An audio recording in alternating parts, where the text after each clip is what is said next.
இன்றைக்கி பாருங்கள், ஒரு ஸ்பெஷல் சாம்பார் பண்ண போகிறேன். ஃபஸ்ட்டு எண்ணெய் விட்டுட்டு அதுக்கப்புறம் கடுகு, இந்த பாருங்கள், கடுகு போட்டு கடுகு பொரிஞ்ச உடனே வெங்காயம், நான் வெங்காயம் பொடியாக நறுக்கி வச்சுருக்கேன். இந்த வெங்காயம் போடணும். வெங்காயம் பூண்டு தட்டி வச்சுருக்கேன்.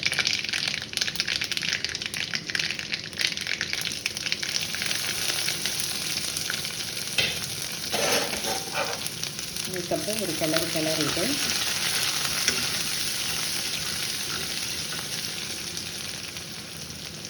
தக்காளி கூட பாருங்கள் பொடியாக நறுக்கி வச்சுருக்கேன்.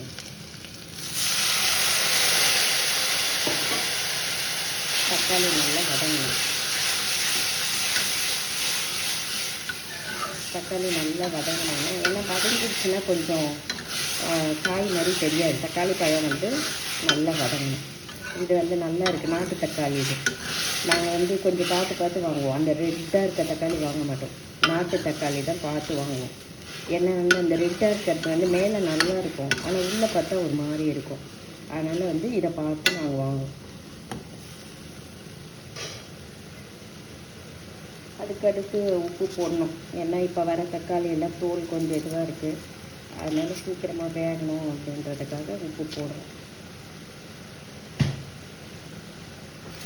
கலக்குங்க, அதே வெந்துடும். அது தக்காளியை வெந்துடும்.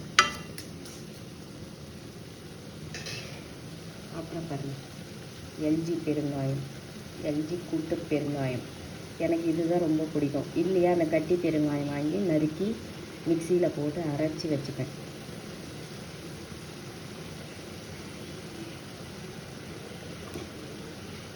இது ஒரு கலக்குங்க.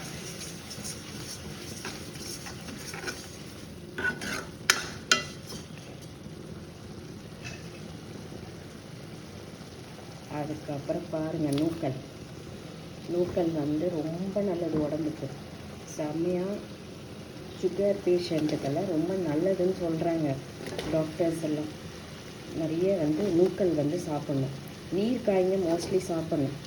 அதுவும் இந்த சம்மரில் நீர்க்காயெல்லாம் நிறைய சாப்பிட்ணும். இப்போ நான் இவ்வளோ செய்கிறேன் அப்படின்னு நீங்கள் நினைப்பீங்க, என்ன இவங்க இவ்வளோ காய் போடுறாங்களே அப்படின்ட்டு. ஆனால் நான் என்ன பண்ணுவேன், காய் மட்டும் தனியாக வச்சு சாப்பிட்ருவேன்.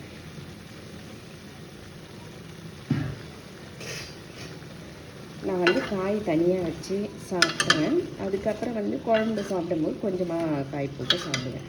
அதனால தான் காய் நிறைய போட்டு சமைப்பேன். நான் நான்வெஜ்ஜெல்லாம் சாப்பிட மாட்டேன். எங்கள் ஹஸ்பண்டுக்கு மட்டும்தான் செஞ்சு கொடுப்பேன்.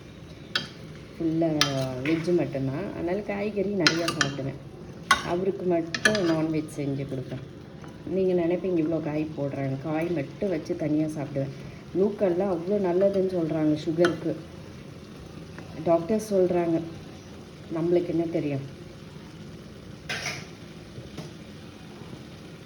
இப்போ மிளகாப்பொடி வீட்டில் நான் அரைச்சி வச்சுருக்கேன். மிளகாப்பொடி காரமே இருக்காது. இது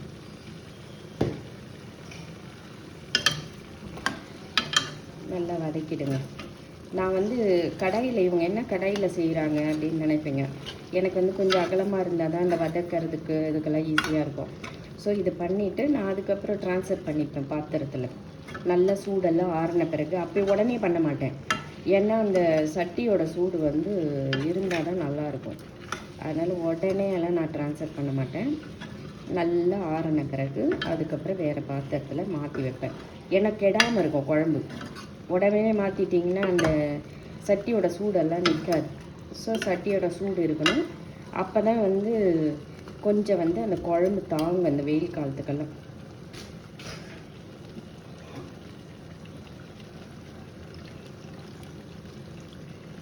இந்த பருப்பு பாருங்கள், நான் ரொம்ப குழன்னு வைக்க மாட்டேன். சாம்பார்லாம் திட்டமாக ஒரு கன்சிஸ்டன்சியில் வைப்பேன். ஒரு சிலர் நல்ல குழம்பு குழன்னு பண்ணிடுவாங்க. எனக்கு அது பிடிக்காது. கொஞ்சம் தண்ணியாக இருக்கணும் சாம்பார். ரொம்ப பருப்பு திட்டமாக வேக வைக்கணும். ரொம்ப வேக வச்சிட்டிங்கன்னு வச்சுங்க குழன்னு ஆகிடும் சாம்பார்.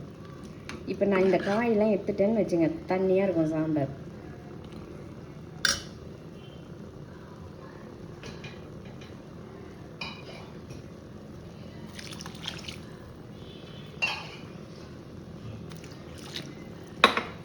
அவ்வளோதான். இது வந்து என்ன பண்ணணும், நீங்கள் ஒரு 15 மினிட்ஸ் அவ்வளோதான் கம்மியில் வச்சுட்டு தீ வேக வச்சிட்டிங்கன்னு வச்சுங்க, நல்லாயிருக்கும். ரொம்பலாம் வேக வைக்கக்கூடாது, காயெல்லாம் அப்படியே புலன்னு வேக வைக்கக்கூடாது. திட்டமாக ஒரு 3/4 இருக்கும். அந்த சூட்லேயே வேற பாதி காய்ங்க வெந்துடும். இப்போ வந்து இது அலுமினியம் ரொம்ப ஸ்ட்ராங்காக இருக்கும், பெருசு, இது தடியாக இருக்கும் இந்த பாத்திரம். அதனால என்ன ஆகும்னா அந்த சூட்லேயே இந்த காய் வந்து வெந்துடும். அதனால் நீங்கள் எப்போவுமே ரொம்ப 3/4 ஃபுல்லாக வேகணும்னு நினைக்காதீங்க. போட்டு ஒரு 1/4 மணி நேரம் கம்மி தீயில் வச்சு மூடிட்டிங்கன்னு வச்சுக்கோங்க, சூப்பராக வெந்துடும். இந்த பாருங்கள், அவ்வளோதான். இப்போ வந்து நான் தீ வந்து கம்மி பண்ணிடுவேன். இந்த பாருங்க, பண்ணிட்டேன்னா அது ஒரு 15 மினிட்ஸ் இல்லைன்னா 10 மினிட்ஸ் அவ்வளோதான், இறக்கிடுவேன். அப்புறம் அந்த சூட்லேயே வந்து அந்த காயெல்லாம் செட் ஆகிடும். இதே மாதிரி நீங்கள் பண்ணி பாருங்கள், சூப்பராக இருக்கும்.